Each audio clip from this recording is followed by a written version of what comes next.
Hi Libra, welcome to your mid-July 2019 tarot and astrology reading, and this is focusing in on the new moon in Leo. This is an amazing moon. It's a black moon. It's the second new moon in the month of July, and July has been a particularly intense and dramatic for many, draining for some kind of feeling. It has been very intense, and you may have felt that particularly yourself because of this cardinal energy going around. It was very heavy, and it was probably very opposing for you.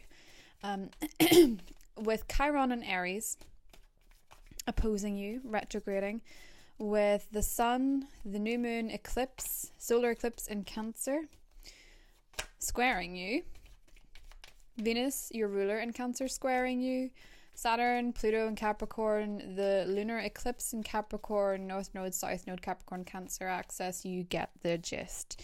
We're going into Leo season, and it's going to be a lot more comfortable for you. It's going to feel a lot more breezy. We still have Mercury retrograding in Cancer right up until the 31st when it stations direct, so you may feel like your communication has been challenging. That Capricorn energy, depending on your degree of Libra, has been hitting you in the way you communicate with others and the way that you nest. You may have had some interests, and you may have felt like they dwindled a little bit in July. You might have felt a little bit less enthusiastic about everything. You maybe felt like you had less energy. Leo season won't be like that.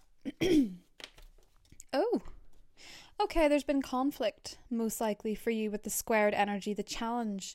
You have found other people's energies challenging. You find other people in general challenging. You found people more argumentative than usual during this Mercury retrograde phase. And I'll tell you something.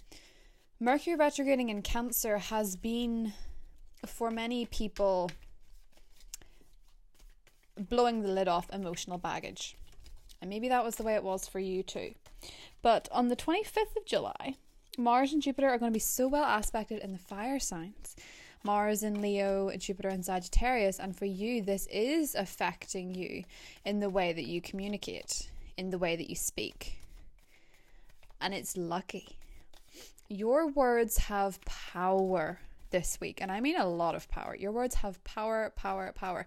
The people that you meet this week, the connections that you make, the group dynamics will help you break free from restrictive thoughts or circumstances. It's not what you know, it's who you know. Be on the lookout for people coming in that are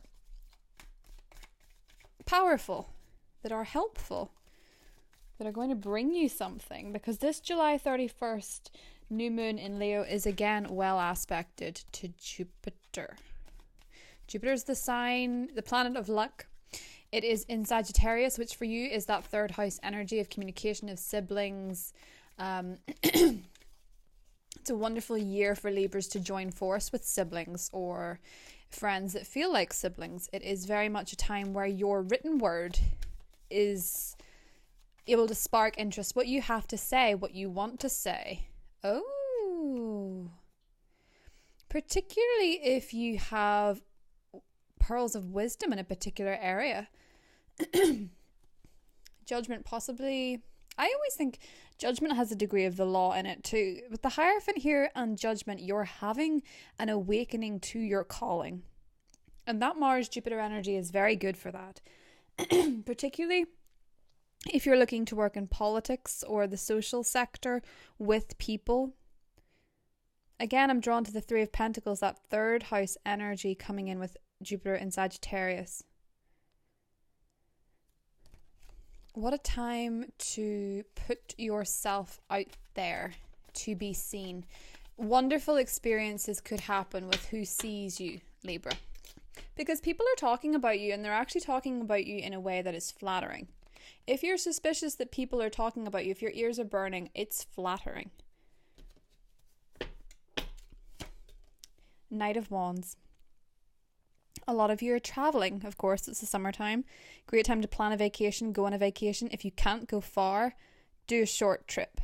The third house is actually all about short trips too. Jupiter encourages you to travel even if you can't go that far. The Two of Pentacles the Three of Cups. See, people are in your favor. People are talking about you positively, your friends, your female connections in particular. The challenge is the Fool. The Five of Swords. The King of Wands. The King of Swords and the Chariot. Okay, Libra. This is interesting. Interesting indeed. Your opposite sign, Aries, has many qualities that you don't possess, and it can feel very much like a balancing act at times, and it can be very harmonious and it can be very confrontational. Opposites can go that way depending on how evolved people are.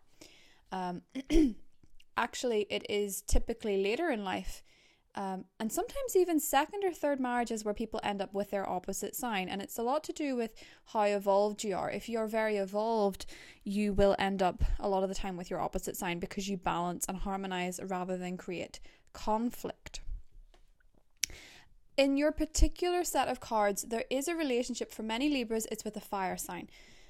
That could be an Aries, Leo, Sagittarius. For some, it is with a Cancer, and for others, it's with an air sign, in particular Aquarius, Gemini, Libra. But don't write off any other sign. It's just that the energies of that are coming up more strongly. There has been a sense of conflict here.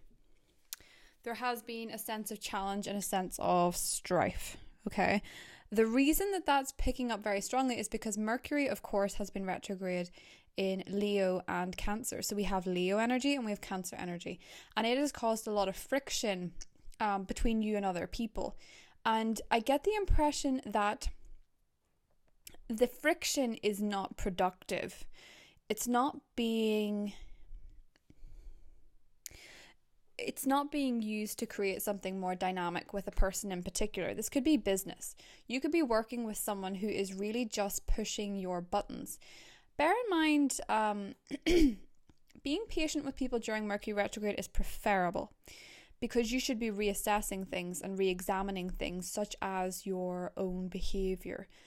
Because there's an issue in particular, Libra, that you're not letting go. It could be a lot to do with your family structure, the way you were brought up, your relationship with your parents.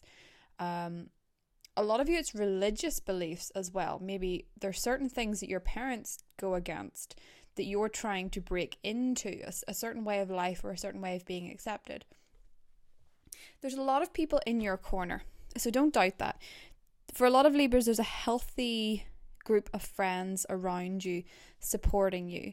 But there is a feeling of competition or strife with a fire sign. What's interesting about this is that I think you both want to go in the same direction.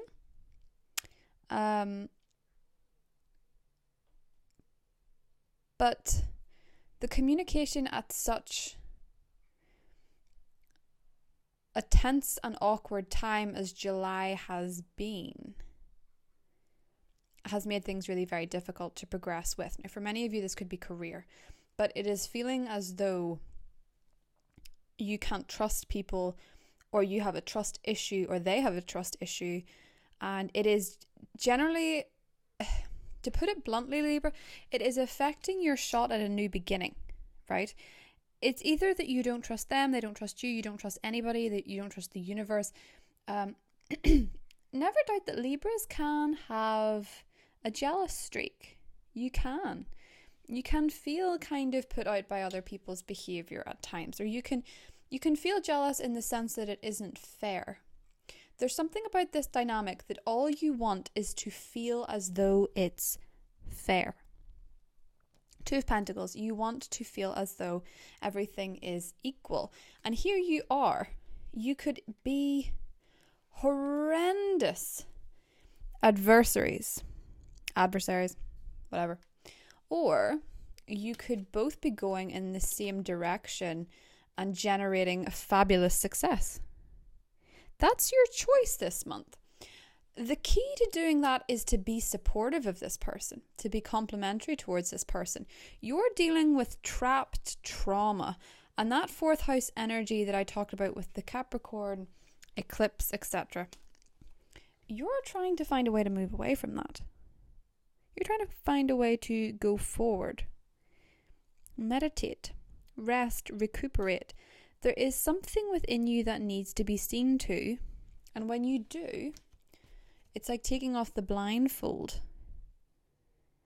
and realizing that the very things you were intimidated by and scared of are the very things that will make you more powerful with this person. Somebody in your life has tremendous power. They challenge you. They're not necessarily toxic. They challenge you. For some of you, of course, yes, it could be a toxic situation. That's not healthy. That is something you should be driving away from. For others of you, there's a challenging relationship whereby there's a power struggle. But if you learn with this Leo energy to compliment, to flatter at the right time, to receive graciously what the other person is offering you, very powerful dynamic. A very, very powerful dynamic. Six of Swords, Justice. This is something that could... Four of Wands. Something that could, for many of you, romantically end in marriage. For others of you, end in business. Somebody very, very, very important. And it is highlighted to you during this Mars-Jupiter aspect. Now, bear in mind, in the 29th of July, the Sun isn't going to be that well aspected to Uranus. It's going to be a hard square, right? Uranus is in the sign of Taurus. Now, for you, that is triggering feelings of jealousy and paranoia and things like that. Bear in mind that that is being triggered because it's coming from somewhere. You've a shot at a wonderful new beginning, a very happy new beginning, but you've trapped trauma. And the only way to deal with that is to talk it out, talk about it, whether it's with friends, whether it's with a licensed professional. Tap into that and notice how the energies with other people shift when they shift within you. There's a very happy ending to a story if you choose to work as a power couple rather than adversaries. So, hope you enjoyed that reading, Libra. I love you guys, and I will see you in August. Bye.